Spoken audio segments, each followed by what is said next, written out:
안녕하세요. 즐기는 손해사정사 이동윤입니다. 이제 곧 스키 시즌이 다시 돌아오는데요. 오늘은 겨울철 스키장에서 발생할 수 있는 사고 유형과 사고 사례를 소개시켜 드릴까 합니다. 많은 분들이 겨울 시즌이 되면 스키장에 방문하셔서 스키나 스노보드를 이용을 하시는데, 스키장에서 발생할 수 있는 대표적인 사고 유형은 세 가지가 있습니다. 첫 번째는 스키장을 이용하시면서 스키장의 시설이나 스키장 측 직원의 부주의 때문에 발생하는 사고들입니다. 예를 들어서 스키장의 리프트를 이용하시다가 시설물의 결함으로 부상을 당하시거나 스키복이나 장비가 파손되는 사고가 발생할 수도 있습니다. 두 번째는 스키장에서 빈번하게 발생하는 사고 유형인데요. 바로 슬로프 내에서 스키어나 보더 간의 충돌 사고입니다. 대부분의 스키장은 슬로프 내에서 스키어나 보더의 구분 없이 함께 이용하고 있습니다. 그러나 스키의 턴과 스노보드의 턴은 많이 다릅니다. 이로 인해서 턴 과정 중에서 서로 충돌하거나 후방에서 충돌하는 사고들이 빈번하게 발생합니다. 세 번째는 스키 장비나 스노보드 등을 렌탈해서 사용하던 중 장비의 결함 때문에 발생하는 사고들입니다. 이처럼 스키장 내에서는 대표적으로 세 가지 유형들의 사고들이 발생하고 있습니다. 오늘 제가 소개시켜 드릴 사고는 슬로프 내에서 스키어와 보더 간의 충돌 사고 사례입니다.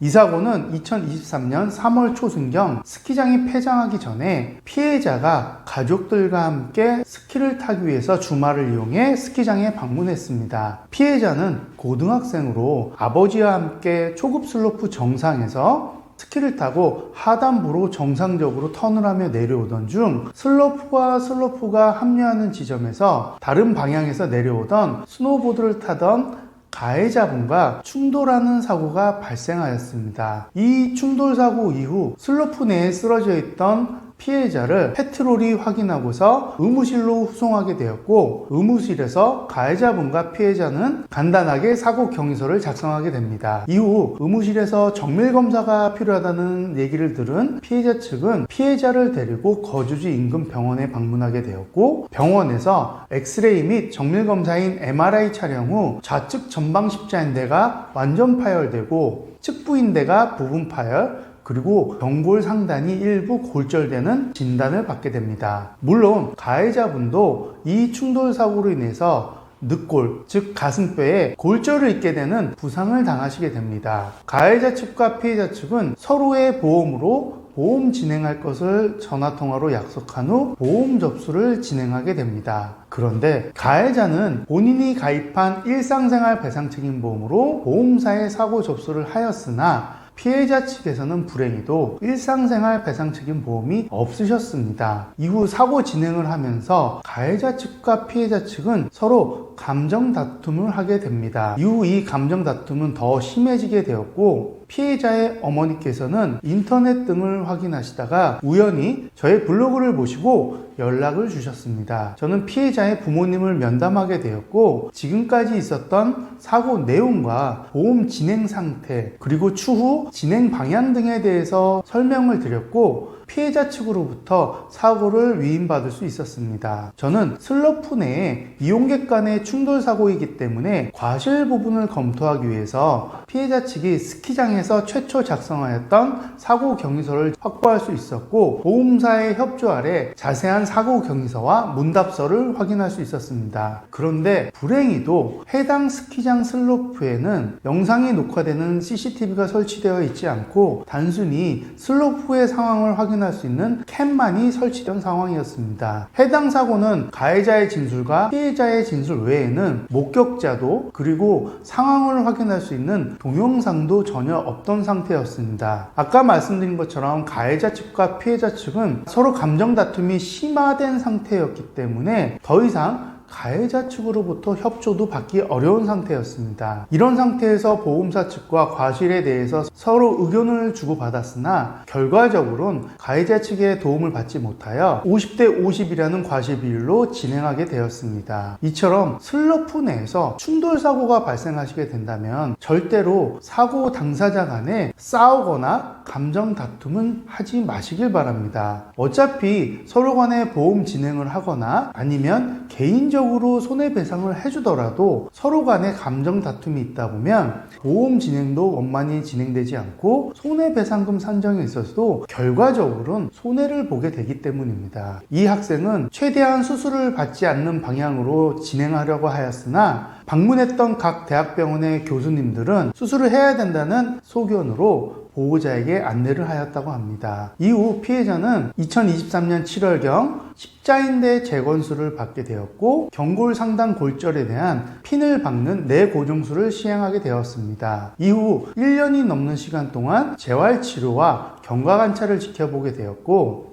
올해인 2024년 8월경에 후유장애를 검토할 수 있었습니다. 십자인대 파열인 경우에는 다친 다리와 다치지 않은 다리에 대한 동요검사, 즉 양쪽 무릎의 흔들림에 대한 차이로 후유장애 진단이 평가가 되기 때문에 피해자인 학생은 탈로스 검사라는 동요검사를 통해서 후유장애 진단을 받게 됩니다. 저는 이렇게 발급된 후유장애 진단서와 지금까지 있었던 병원 치료와 관련된 의무기록 사본, 치료와 관련된 영수증들을 다 확보하게 되었고 이를 토대로 손해사정서를 작성 후 보험사에 제출하였습니다. 보험사 쪽에서는 후유장애에 대한 적정성 검토를 위해서 의료자문을 실시해야 된다고 요청을 하였고 저희는 의료자문 실시에 대해서 동의를 하였습니다. 그런데 약 한 달이 경과된 시점에 보험사 측 조사자로부터 연락을 받게 되었습니다. 내부 의료자문 검토 결과 저희가 청구한 후유장애 진단의 영구장애가 아닌 한시 5년에 대한 장애로 평가가 되었다고 안내를 받게 되었습니다. 저희 쪽에서는 의사도 아닌 보험사 측 내부 자문을 저희가 수용해야 될 의무도 없고 이 사고에 대해서 의사 면허를 가진 의사가 발급한 후유장애 진단에 대해서는 다른 의사가 검토를 해야지 내부적으로 보험사 측에서 검토한 내용은 절대 수용할 수 없다고 강하게 항의를 하였고 이후 저희 측 주장을 받아들인 보험사는 외부 대학병원 측으로 다시 외부 의료 자문을 진행하였습니다. 그리고 다시 한 달이 지난 후에 저희가 청구했던 것처럼 후유장애에 대해서는 영구장애로 평가가 되었으나 동요 차이에 대해서는 약간의 견해 차이로 노동능력 상실률 9.7% 영구장애로 의료 자문 결과를 회신할 수 있었습니다. 물론 기계로 동요 검사를 하느냐 아니면 사람이 동요 검사를 하느냐에 따라서 그리고 동요의 차이를 측정하는 의사에 따라서는 이 동요의 차이는 사실 달라질 수 있기 때문에 피해자 쪽도 보험사의 의료 자문 결과를 수용하기로 하였습니다. 이를 근거로 산정된 피해자의 손해배상금은 약 4,700만 원이 되었고 이 금액으로 피해자 측은 보험금을 수령하실 수 있었습니다. 이와 별개로 피해자가 가입한 상해 후유장애 담보에 대해서도 저희 측에서는 손해사정서를 제출하게 되었고 개인보험 상해 후유장애 담보로도 보험금을 수령하실 수도 있었습니다. 저는 저의 업무와 별도로 피해자 측이 보험이 없으셨기 때문에 보험사의 협조와 가해자의 동의 하에 가해자의 서류를 확보하여 손해를 평가 후